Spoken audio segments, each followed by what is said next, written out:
Гласот на Америка на македонски. Преку една деценија вашиот прозорец кон САД. А сега, директно од студиото во Вашингтон. Добро вечер. Ова е ТВ журналот Newsflash на Гласот на Америка на македонски. Вечерва со вас ќе биде Ведран Андоновски. Тројца загинати во снежното невреме што ги изненади САД. И официјално на планетата не има 7 милиарди. Милиони деца вечерва во костуми за ноќта на вештерките. Гласот на Америка ви подарува компјутер. За сето ова, но и други содржини, останете со нас во наредните 8 минути.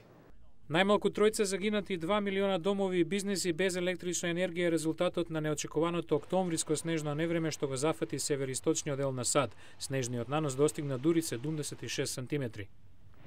Даница Мајка Мачо од Филипините и официјално е бебето што го нарасна бројот на жители на планетава на 7 милиарди. Се роди нешто пред полноќ неделата во Манила. Боинг ќе преземе хангар во Вселенскиот центар Кенеди во Флорида, каде порано се чуваа спејс шатли за да почне да произведува вселенски таксија, што ќе може да понесат до 7 лица. Ноќ на вештерките во САД, време децата маскирани од врата до врата во соседствата да собираат бомбони. Американци ве годинава ќе потрошат дури 7 милиарди долари на украси, костуми и сладки.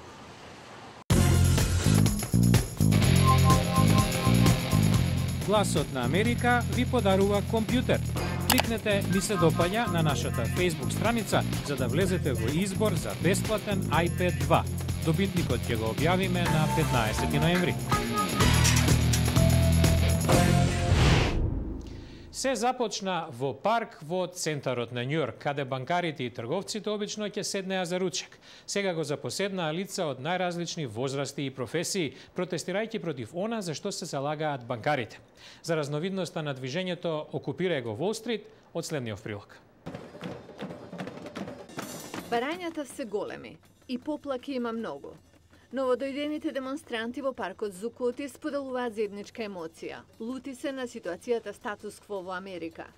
Шон Колинс е наставник во Патерсон, Нью Џерси. Луѓето се гневни, има многу причини за тоа. Луѓето работат цел живот, а економскиот и политички систем практично придонесува да пропаднат. Рон Калдвел е меѓу учесниците кои го изразуваат своето незадоволство. Работниците на крајот го извлекоа на дебелиот крај. Факт е дека не го регулиравме Волл Стрит кога луѓето во него ја донесоа ова рецесија. Сара Квин има 28 години и работи во Бруклин. Повеќето минуваат премногу време не кажувајќи ништо. Треба да го вратиме тоа и затоа сме овде. Овие луѓе се насобрани од најразлични делови на САД, Њујорк, Масачусетс, Охајо, Нью Џерси, и тоа од различни причини. Според движењето Окупирај го Волл Стрит, 1% од населението контролира преку 40% од капиталот, оставајќи ги останатите 99% да го споделат остатокот. Ова е Џејми Риналди. Економската правда и економската демократија се вистинските прашања во напредната капиталистичка демократија. Сметам дека за ова треба да се дискутира, како општеството да го направиме подемократско. Окупирај го Волл Стрит во меѓувреме се претвори во своевидна заедница. Има кујна, библиотека, училишта, имаат и музика и, како што велат многумина од насобраните, не планираат да ја напуштат локацијата. Ќе бидеме овде се додека не видиме промена. Сепак, промената ќе биде многу тешко да се дефинира се додека учесниците во ова движење јасно не ги истакнат своите цели. Во моментов, нивната порака е различна, исто како и самите тие. Додека Египет минува низ фундаментални политички промени, постои загриженост дека новата влада ќе ограничи соработката со светските музеи во однос на египетското историско наследство. Во уметничкиот музеј во Хјустон во тек е изложба на артефакти од гробницата на Тутанкамон, за која многумина стравуваат дека е последно тако вид, барем за известно време. Ова изложба се вика Тутанкамон, златниот крал и големите фараони. Ги покажува раскошот на антички Египет низ уметнички трудови и накид, но и преку обични предмети како овој кревет. Посетители како Ајана се привлечени од светот на овие дамнешни луѓе. 3,000 years ago and I'm still able to see. Пред 3000 години и јас се уште можам да ги видам предметите што тие ги допирале. Кралот Тутанкамон или Тут паднал во заборав додека британски археолог Хауард Картер не ја открил неговата гробница во 1922, повеќе од 3000 години по неговата смрт. Од тогаш тој е меѓународна звезда, делумно благодарение на филмови на National Geographic Society, што ја спонзорира и ова изложба. Кетрин Кейн, директор на патувачки изложби, вели дека светот го знае Тут, зашто гробницата била речиси негибната пред Картер да ја пронајде. Има многу поголеми гробници и попроминентни фараони од кралот Тут, но тие локации биле ограбени или на друг начин оштетени.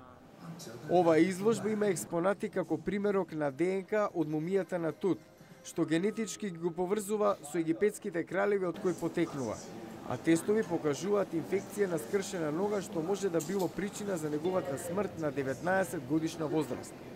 Египет гради огромен музеј за сместување на своите антички богатства и некои тоа го толкуваат како помала волја кај владата да дозволи тоа богатство повторно да ја напушти земјата. Марк Лок, подпредседател на компанија што ја организираше изложбата Arts and Exhibitions International, останува оптимист. Имам чувство дека Египет ќе остане отворен за споделување на своето богатство со светот. Абд Ел Хамид Маруф е представник на Египетскиот врховен совет за антиквитети. Овие изложби ни носат пари за конзервација и презервација на нашите споменици. А за сите оние кои не можат да отидат до Египет, многу возбуда и задоволство.